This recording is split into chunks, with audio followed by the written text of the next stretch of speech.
We're in 1 Thessalonians chapter 2, 1 through 9. That's where we're going today. We're looking at living in hope and holiness while awaiting Christ's return. So it's a 9-week sermon. We're in sermon number 2 of the series. 1 Thessalonians chapter 2, 1 through 9, page 1838, if you're in the guest Bible that's in front of you there. And so that's worth taking a note. So welcome, good morning, and happy Mother's Day. This week we continue in the series from 1 Thessalonians. We're going to look at this section of Scripture, 1 Thessalonians 2, 1 through 9, page 1838. So if you want to turn there, and then our focus is going to be on the motivation for sharing the gospel message. And the motivation is a big aspect of both trust and connection. Think of it this way, and you may not have to think that far back. Did you buy anything this week?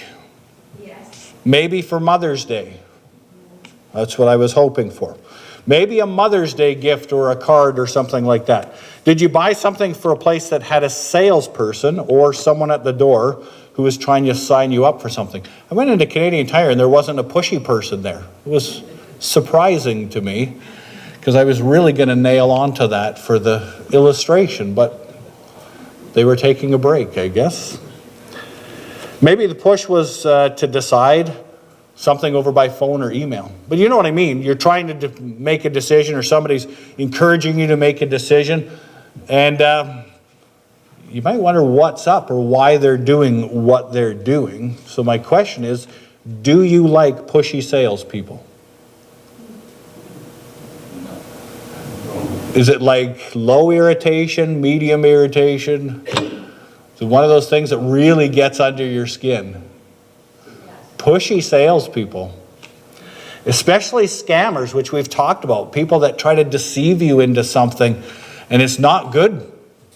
But to be so heartless is a trouble. Do you think that pushy salespeople have your best interest in mind? No. That's a pretty universal no, right? If you have to be pushy about it, unless I just don't understand or I don't know what's going on, maybe you want to say, well, look at it this way. But pushy salespeople really don't have your interest in mind. But maybe it wasn't a pushy salesperson selling a product, but someone who has an agenda in conversation. What do you think about that? You start a conversation, and no matter what you say, it gets turned to, have you tried the chicken? I've used that for a week. On Isaiah, have you tried the chicken? Every conversation I can add it in there. Have you tried the chicken? But the idea that no matter what you say, they're not interested. They're just listening to how they can turn it around to get their point in. We don't like that. But it happens. Do you like those experiences? And do you think that most people like those experiences? Because I don't think that they do. The sharing because you care, the genuine invitation, the listening to what you need, the connecting to people at a level and just offering rather than demanding is a better approach. I think we all appreciate that better. How are these experiences different than a person that cares for you? A person who knows you, having an honest conversation and maybe offering guidance that they may feel benefits you or brings you closer to Jesus. The type of person that can bring up something that's uncomfortable, something that you might not really want to hear, but it's what Scripture says. And so let's look at this together. Where it's not manipulation, it's an opportunity to follow Jesus. Is there a difference in that? And when it comes from somebody that cares. But knowing that they care means a willingness to hear what they're asking or why it's getting brought up. So making it even more personal than that, do you think that you're known as a person of integrity and gentleness? Those are the two traits we're looking at in the passage today. A person of integrity and gentleness. And how do you show that as you share the good news of Jesus? That can be a challenge. Integrity, it is because of who I am and my relationship with God. It's that integrity of this is my truth that I firmly believe on for a number of reasons, integrity, but also gentleness. And here's why it's important to me. Where are you at in this discussion? Where could we start? How could I be more helpful? Where there's direction without manipulation. See, and this is why you have a woman in the chair. Thanks, Faith. My tech support just went back to the house and got the sermon. Our tie into Mother's Day is verse 7. Do you see it there? 1 Thessalonians 2, verse 7, where Paul says, we were gentle among you like a mother caring for her children. Paul said, like a mother caring for her children. Does the concept of today's topic and our motivation for sharing connect with you as one who receives spiritual guidance and one who offers spiritual support and guidance? Do you think that motivation matters? And that motivation is something that Satan tries to twist so that you're telling the truth, but Satan wants to question, are you saying it for the right reason? Or have the other person question, why are they bringing this up? That motivation can matter. So a quick reminder again to the congregation about the connection between Paul, Silas, and Timothy. The gospel message that they brought face to face, it was in the second missionary journey of Acts. We have a very quick connection of about 3 weeks to start the connection, and a young congregation from a polytheistic society, a society that has multiple influences of what's right and what's wrong and truth and ethics and behavior, all of this working together, that they really don't know what they should believe and why. But that the truth is being presented in a very short time, not able to delve into the depth of the reasons, but it was shared with some honesty. But if it's not received with integrity and not seen as being gentle, those that were opposing Paul, Silas, and Timothy could strip the message away as those new roots were being formed. And that's what we get to in chapter 2. These people are part of a congregation that's only been taught the basics of the life, death, burial, and resurrection of Jesus. They're left with questions about, well, how does that make a difference? How do I live in this polytheistic society? How do I live that way until Jesus comes back? And what do you mean by that? And when's he coming back? And what if we miss it? Thessalonians gives this early struggle of these foundational topics. So even with these limitations of time, we read a depth of connection and maturity of faith, so their spiritual strength is celebrated. 1 Thessalonians chapter 1 is that they have a remarkable faith, that they not only have received the gospel, but that their reception of the gospel and sharing it with others is well known in the region.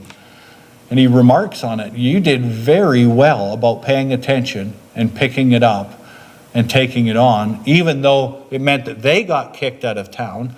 That new congregation really established themselves and became known for following the gospel message. Their faith was remarkable. So we build on that in 1 Thessalonians chapter 2, 1 through 9. It helps us to analyze Paul's defense of his ministry. In this section, it highlights the accusations that he likely faced. We read backwards. He says this because maybe they said that. So what was he accused of? Insincerity, greed, seeking human approval. We examine the contrast between his genuine motives. He says, I'm here to please God, not people. Not that the gospel message isn't good news and pleasing, but that his point wasn't to get them to believe something. It was to present the good news that's worth believing. The text then explores the powerful metaphor of the nursing mother, its implication for that pastoral, that nurturing care of fellow believers in honest relationships. So today we're reading chapter 2, 1 through 9. And if you look at your Bible, it might be broken up differently. The different translations break up this pericope, this teaching section, in different ways. The older NIV that we're looking at as the guest Bible breaks it at verse 9, but other ones go all the way to verse 12. We're going to take a look more deeply at 9 through 12 next week, but I'm going to read it because the way that it's laid out in the older NIV, if you're following that part of the passage. And here it is from the newer NIV that says in verse 1, "You know, brothers and sisters, that our visit to you was not without results. We had previously suffered and been treated outrageously in Philippi. As you know, with the help of our God, we dared tell you the gospel in the face of strong opposition. For the appeal we make does not spring from error or impure motives, nor are we trying to trick you." Lays out this honesty of where he's at. Well, what we brought is what we brought. We didn't try to trick you. Our visit wasn't without results. They showed up and the congregation was established. You know enough of the gospel that that's where you started. We told you of the gospel and they were opposed. He has 3 weeks and then they get kicked out. They literally get ran out of town because of the gospel message. Not only that, they get ran out of the next town because of the same gospel message. And not only that, but the church in the area says, we got to get Paul all the way to Athens or they won't give up. And so there was a desire to be together, but when the church is in the town, what about these false teachers that ran them off? Are they going to give up? Or are they going to say, don't believe a thing that they said? That's really what we get to in chapter 2. The reasons why they should believe what Paul said. In Acts 17, we read of the initial encounter, the opposition chasing them to Berea, and Paul all the way to Athens. Those who opposed likely went back and tried to persuade the new congregation that they had been deceived by Paul, Silas, and Timothy. They tried to paint them as false teachers. But because they can't change what they say, they challenge their motives for saying it. So in verse 4, thanks for fixing that up. On the contrary, we speak of those approved by God to be entrusted with the gospel. We're not trying to please people, but God. And what do we know about God? God tests our hearts. You know, we never use flattery, nor do we put on a mask to cover up greed. God is our witness. The things that they did and the things that they didn't do. But that accountability. It says that they were entrusted with the gospel. Well, that reminds me of 2 Corinthians 4:7. We have this treasure in jars of clay to show that all surpassing power is from God, not from us. It's a gospel that we're entrusted with. We don't create. We just get to share. It's not us. It's that what is in us is of value. And we want to share that with others. It's not the only time that the question of teaching for the approval of men, or are you teaching for the approval of God, not the only time that gets questioned either. In Acts chapter 5, verse 29, we read, "But Peter and the apostles answered, we must obey God rather than men." In Galatians 1:10, Paul says, "For am I now seeking the approval of man or of God? If I'm trying to please man, if I were still trying to please man, I'd not be a servant of Christ." So it's not the first time and the only time that it gets questioned. Paul's motives for kindness and spiritual teaching are questioned in several New Testament writings, including Corinthians. Because Satan works at division, correct? And questioning motives is a tactic that he uses when our actions and our words are above reproach.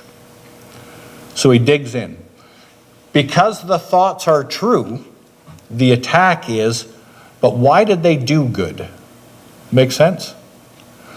Yes, they were there and they were helpful and they brought you the gospel, but why? You see how that's a sneaky tactic? But why did they do it? You can't say that they didn't do it. You can't change the message that they brought, but why did they do it?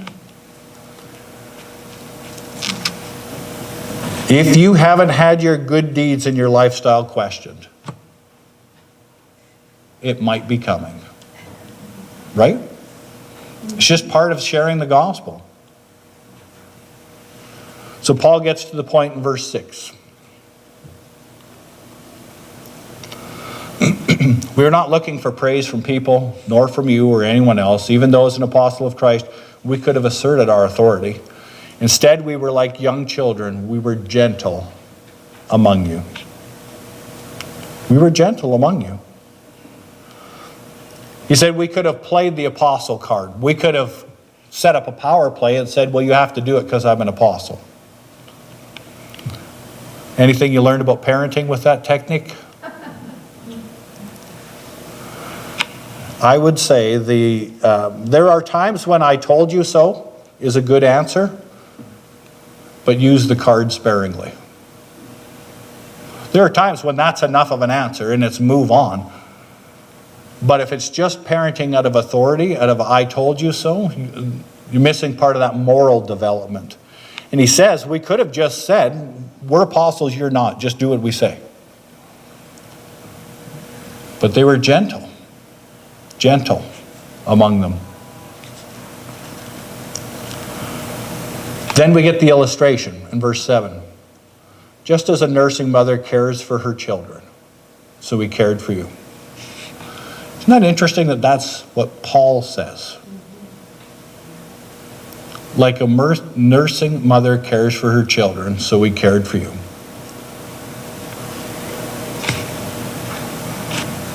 Because we loved you so much, we were delighted to share with you not only the gospel of God, but our lives as well. Surely you remember, brothers and sisters, our toil and hardship. We worked day and night, or night and day, in order not to be a burden to anyone while we preached the gospel to you. Those connections are there. Verses 7 and 8 speak of the nature of their connection and their relationship. God's love for the church in Thessalonica is shown through Paul, Silas, and Timothy, and their love for this congregation as well. As a parent, you know that your child needs you. And as a nursing mother, I'm sure that's a bond that's unique. I know it was like to bottle feed the kids sometimes. But that idea of a nursing child, how dependent that child is on the mother and how protective and bound to the child the mother is. He uses that illustration because I think it fits. They cared, and they shared their lives as well.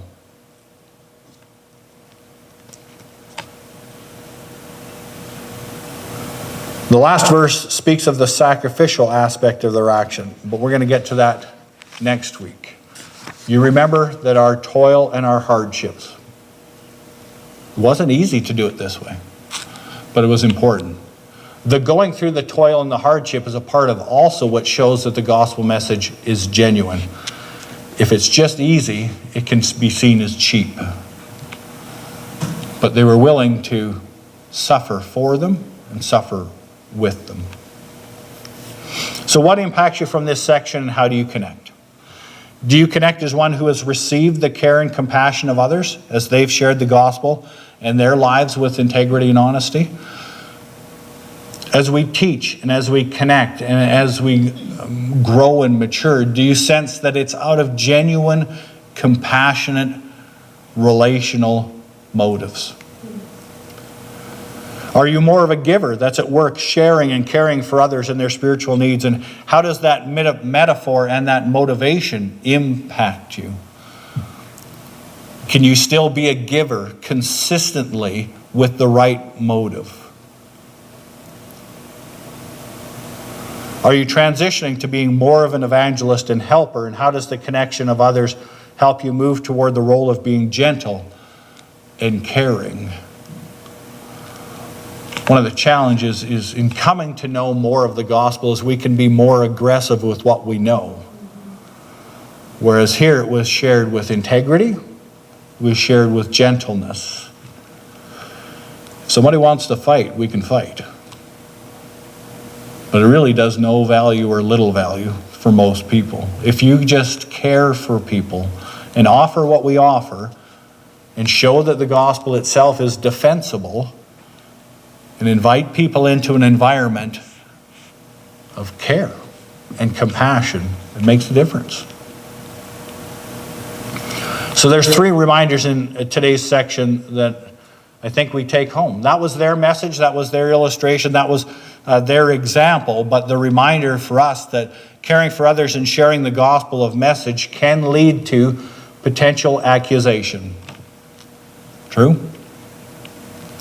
You can genuinely want to share the gospel, and people say, I don't trust you, or I don't trust the church, or I don't.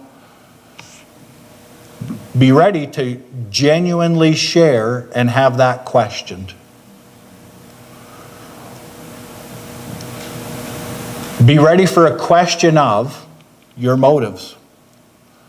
Be ready for that question to test yourself and say, but are my motives pure? Is this genuine?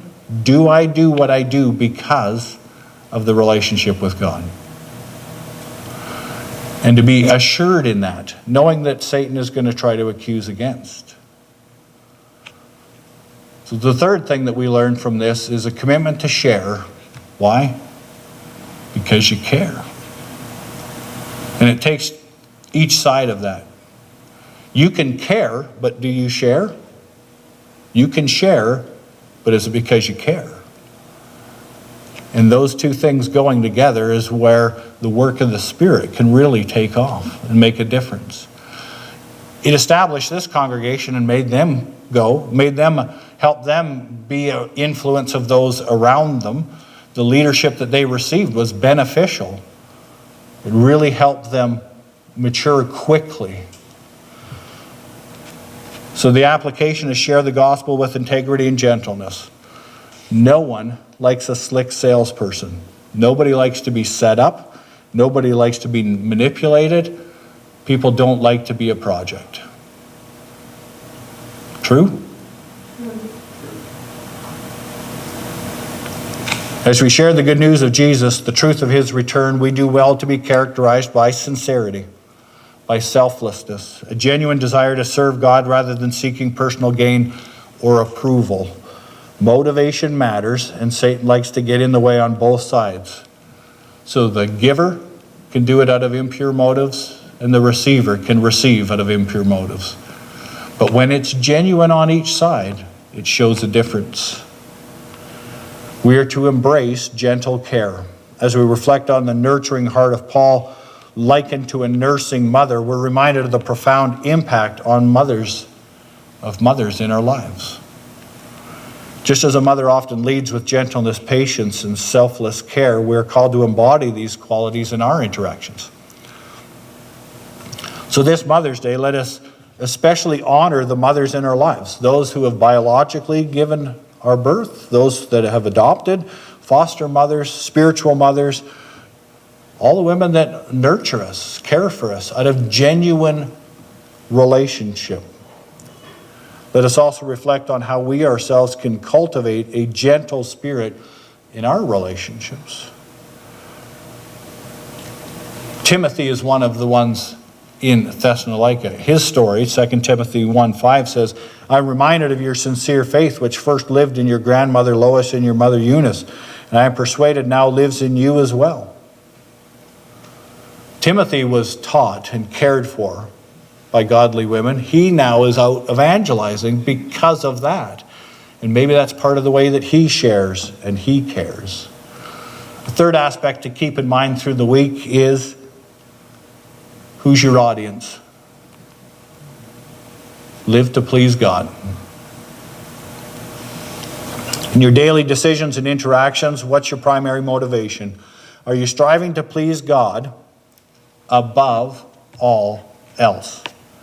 Even when it's difficult, even when it's unpopular, even when it's questioned, do good to everyone.